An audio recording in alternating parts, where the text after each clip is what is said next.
दुष्ट धनानंद मुझे हवा महल जाने का आदेश देकर यहाँ फंसा दिया। अब युद्ध भूमि में मैं आचार्य की सहायता कैसे करूंगा?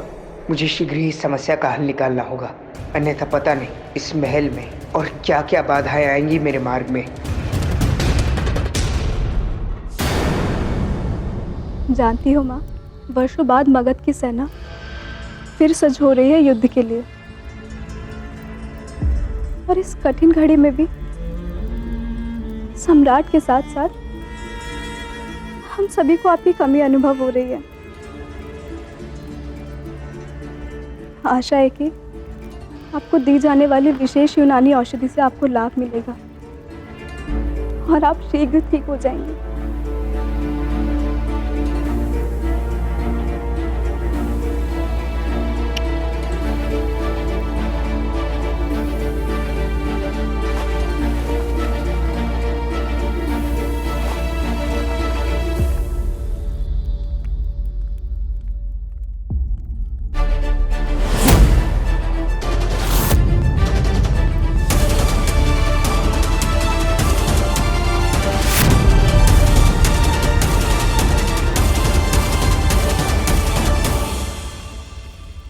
क्या हुआ चंद्रगुप्त?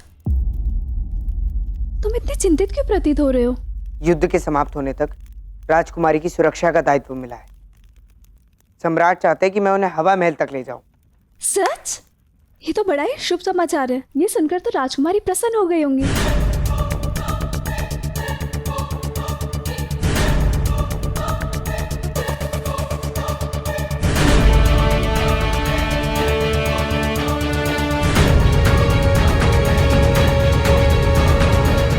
फिर तो तुम्हें भी प्रसन्न होना चाहिए। इसमें प्रसन्न होने वाली क्या बात है? मुझे युद्ध भूमि में होना चाहिए था, सम्राट के साथ, किंतु नहीं।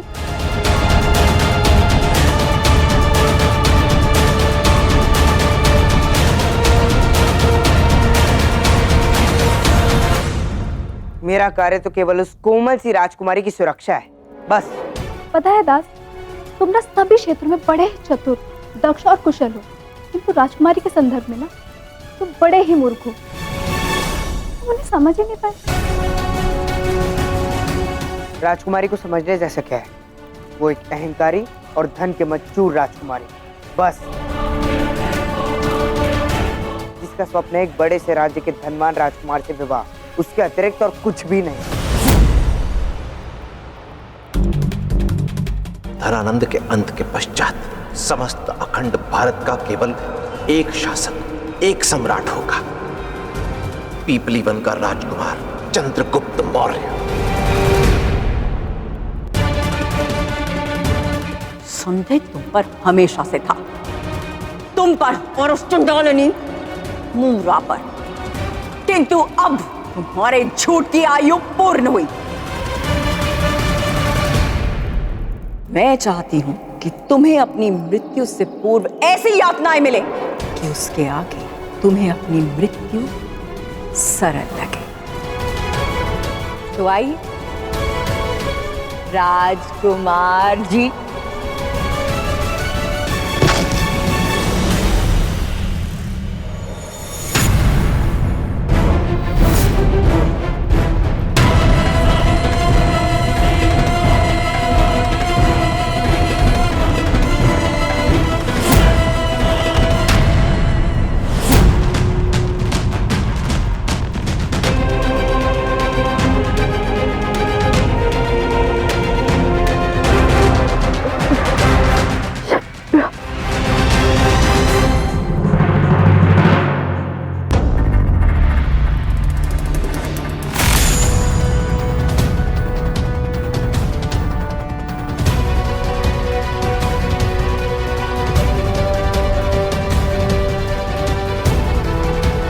मुझे समझ नहीं आ रहा है कि तुम मुझे राजकुमारी जी के विषय में क्या समझाने का प्रयास कर रही हो।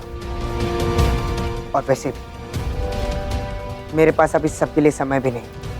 उचित तो यही होगा कि मैं उनके पास जाऊं और उन्हें सज्ज होने के लिए आग्रह करूं, बस।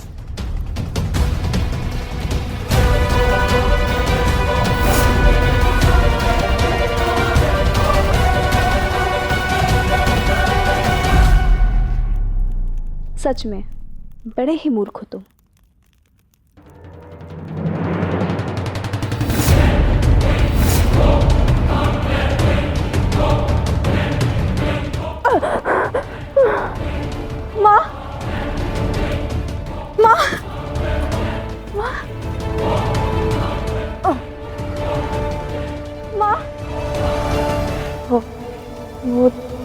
दास चंद्रगुप्त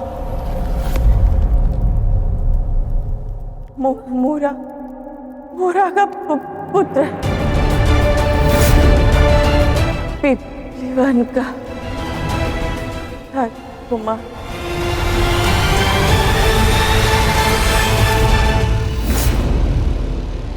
दासी, तुम जानती हो कि मैं पूनम के दिन केवल गुलाब जल से स्नान करती हूँ और तुम वही भूल गई। ध्यान कहाँ है तुम्हारा? क्षमा करें राजकुमारी जी। जाओ लेकर आओ उसे।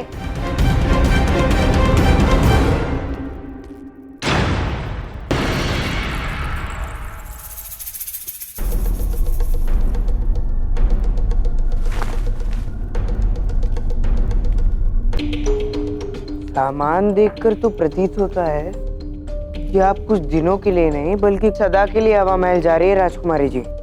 तो हमारा रहस्यमय दास आ ही गया। वैसे तुम्हें देखकर प्रतीत होता है कि तुम्हें युद्ध का अनुभव नहीं होगा। युद्ध का क्या है, वो कुछ दिन, कुछ माह, कुछ सालों तक चल सकता है। आशा है कि तुम मेरी रक्षा करने के लिए सज्ज हो। नहीं, बिल्कुल नहीं। हवा महल में आपके आसपास भटकने से और भी अधिक महत्वपूर्ण कार्य है मेरे जीवन में, और उन्हें पूर्ण करना मेरे लिए अधिक आवश्यक है। यदि तुम्हारे पास इतने ही आवश्यक काम है तो तुम मेरे साथ हवा महल चल ही नहीं सकते। मैं स्वयं सम्राट से कहकर हाँ, कहिए ना। अच्छा चलिए, मैं आपके साथ चलता हूँ। आप सम्राट से कह दीजिए कि मैं कितना अशिष्ट हो गया हूँ, कितना बुरा हो गया हूँ। मैं उनकी प्यारी बहन का ध्यान कैसे रख पाऊंगा। चलिए ना, चलिए चलकर उन्हें बता दीजिए। चलिए मेरे साथ।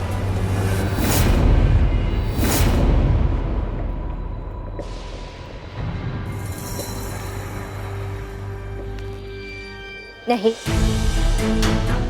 मैं जानती हूँ कि तुम अपने दायित्व से मुक्त होना चाहते हो, किंतु इतनी शीघ्र तुम अपने दायित्व से मुक्ति नहीं मिलेगी।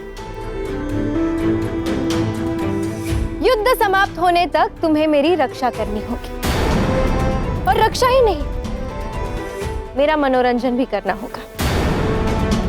वहां ना सम्राट होंगे ना उनके आदेश। तुम्हारा ध्यान पूर्णतः केवल मेरी ओर होगा, और तुम्हें केवल मेरे आदेशों का पालन करना होगा, समझे? कहाँ फंस गया?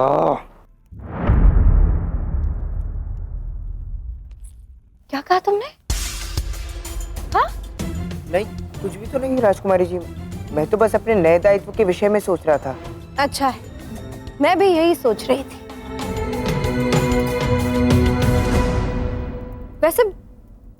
वैसे आशा है कि शिप्रा भी मेरे साथ चलेंगी।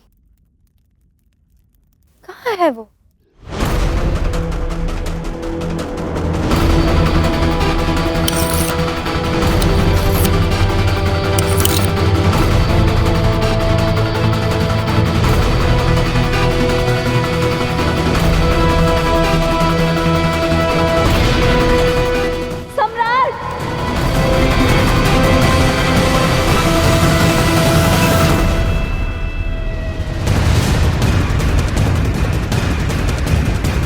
तुम?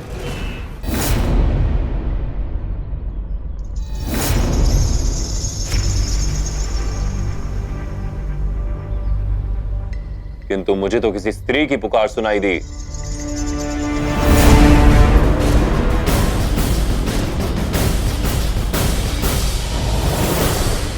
मैंने ही आपको पुकारा था सम्राट। वो क्या है ना सम्राट कि आपकी तेजस्विता और अद्भुत वैभव को देखकर मैं घबरा जाता हूँ। इसी घबराहट में मेरी ध्वनि गले में अटक गई थी। बोलो, क्या चाहिए तुम्हें? मैं बोलूं? वो क्या है सम्राट की? शीघ्र करोगे? मुझे अपने युद्ध की तैयारी के लिए प्रस्थान करना है। वही तो, युद्ध। सम्राट, मुझे आपसे युद्ध के विषय में एक अत्यंत महत्वपूर्ण बात करनी है। अब इस सन की सम्राट से क्या कहूं, क्या बहाना बनाऊं? यदि इसे थोड़ा भी संदेह हुआ तो ये यहीं हम सबको इस तरह से काट देगा।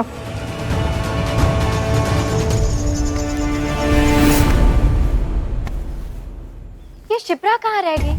वही मेरी सारी वस्तुओं का ध्यान रखती है। उसे पता है मुझे कब किस चीज की आवश्यकता पड़ती है। आशा है सेवकों ने मेरी मखमली पादुकाएं ले ली होंगी, और मेरी भालू के खान वाले दस्ताने और मेरी मोरपंख की तुलिकाएं, वो तो मुझे चाहिए मेरी चित्रकारी के लिए। इन सब के बिना तो मैं हवा महल में रह ही नहीं पाऊंगी।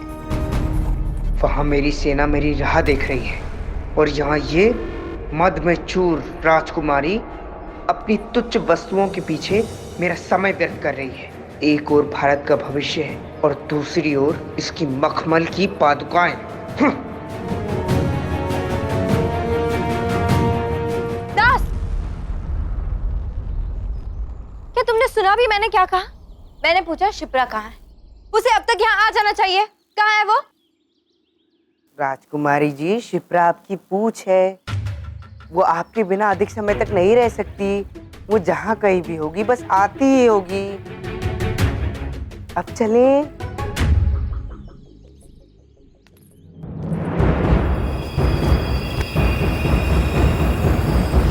कदाचित अपने उस्तरे का प्रयोग करने के लिए मुझे युद्ध की प्रतीक्षा नहीं करनी पड़ेगी दास।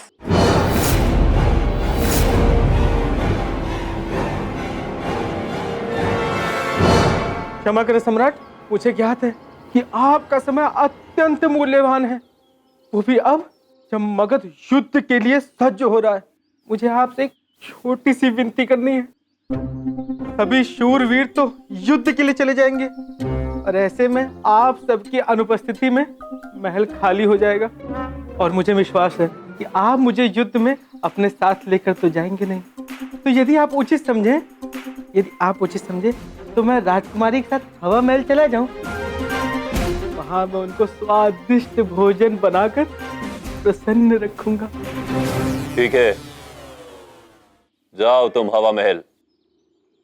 तुम्हारे वहां रहने से दुर्धरा का मनोरंजन तो अवश्य होगा। जी सम्राट।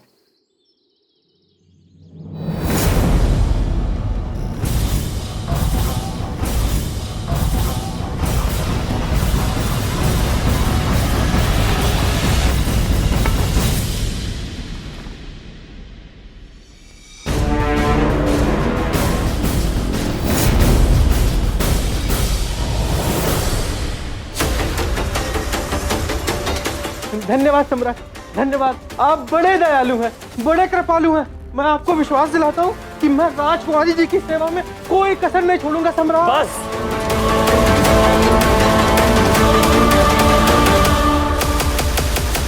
तुम अत्यंत धीमे हो, प्रचंड हो, और मेरी कदमों से कदम मिलाने के योग्य भी नहीं। साथ चलने की चेष्टा भी मत करो।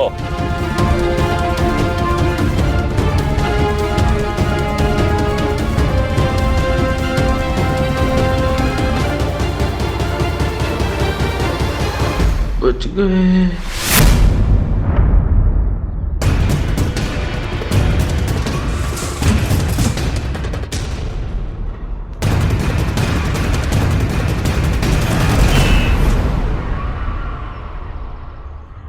हे भगवान, अब उस चिड़चिड़ी राजकुमारी का रसोइया बनना पड़ेगा।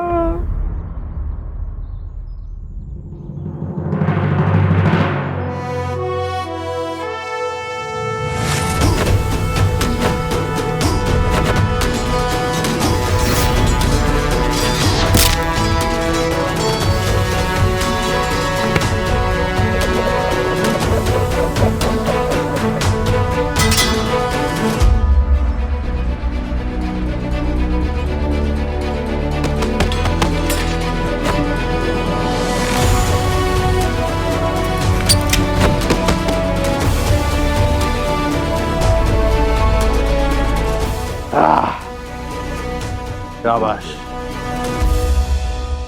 तुम सब बालक नहीं, असाका के महायोद्धा हो। वो योद्धा जो मगध की सेना को कुचल कर रख देंगे। तुम सिद्ध करोगे संसार को कि योद्धा का गौरव बड़ा होना चाहिए, उसकी आयु नहीं। असाका यदि स्वतंत्र है, किंतु उसका कारण उसका राज नहीं, अपितु प्रजा का संबल है। आज राजा और प्रजा मिलकर असाका के इतिहास में पराजय जैसा शब्द नहीं लिखने देंगे। अपने राज्य की रक्षा हम अंतिम श्वास तक करेंगे। स्वतंत्रता या मृत्यु! स्वतंत्रता या मृत्यु! स्वतंत्रता या मृत्यु! असाका नरेश को सेनापति जंगी देव का प्रणाम। आपके प्रशिक्षण में व्यवधान के लिए क्षमा चाहता हूँ, किंतु एक अतिथि आपका इंतजार कर रहे हैं। मगध सेना हम पर कभी भी आक्रमण कर सकती है। ऐसे में मेरे पास किसी भी अतिथि से भेंट करने के लिए व्यर्थ समय नहीं है। महाराज वज्रबाहु,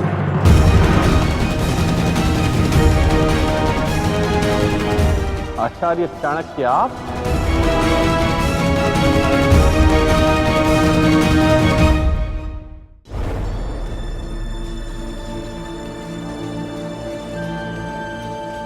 प्रणाम महाराज। अहोभाग्य हमारे जो आप हमारी धरती हमारे राज्य में पधारे। आप तो देख ही रहे हैं आचार्य, एक राजा होने के नाते मुझे अपना राज धर्म निभाना, अपने राज्य और अपनी प्रजा की रक्षा के लिए हमें बहुत सी व्यवस्थाएं करनी है। और फिर महाराज भैरव,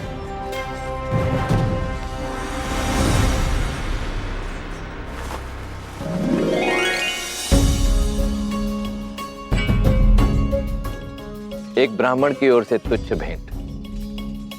कदाचित युद्ध अभ्यास से महाराज को समय मिले तो मगध के इन मीठे, रसीले और स्वादिष्ट आमों को चखने का अवसर भी प्राप्त हो। आपको अपनी बात मनवाने का ये गुण विशेष है आचार्य।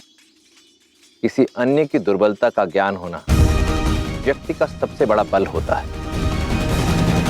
असाका नरेश के समर्थन से धनानंद के विरुद्ध हमारी शक्ति और बढ़ जाएगी। आशा है चंद्रगुप्त भी अपने लक्ष्य की ओर अग्रसर होगा। अपनी वाणी पर नियंत्रण रखो दास। मुझे तुम्हारे व्यंगों की नहीं, शिप्रा की आवश्यकता है। कहाँ है वो?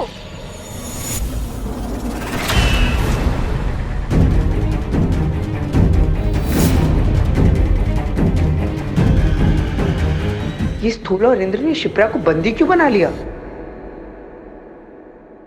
निश्चित ही कोई बड़ी समस्या उत्पन्न हुई है।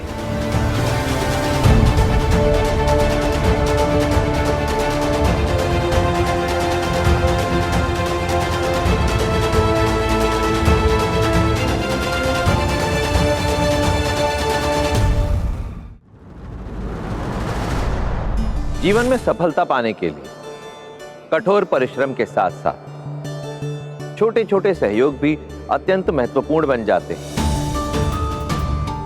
इस ध्वज की भांति जिसे ऊपर जाने के लिए इस रस्सी के सहारे की आवश्यकता पड़ती है।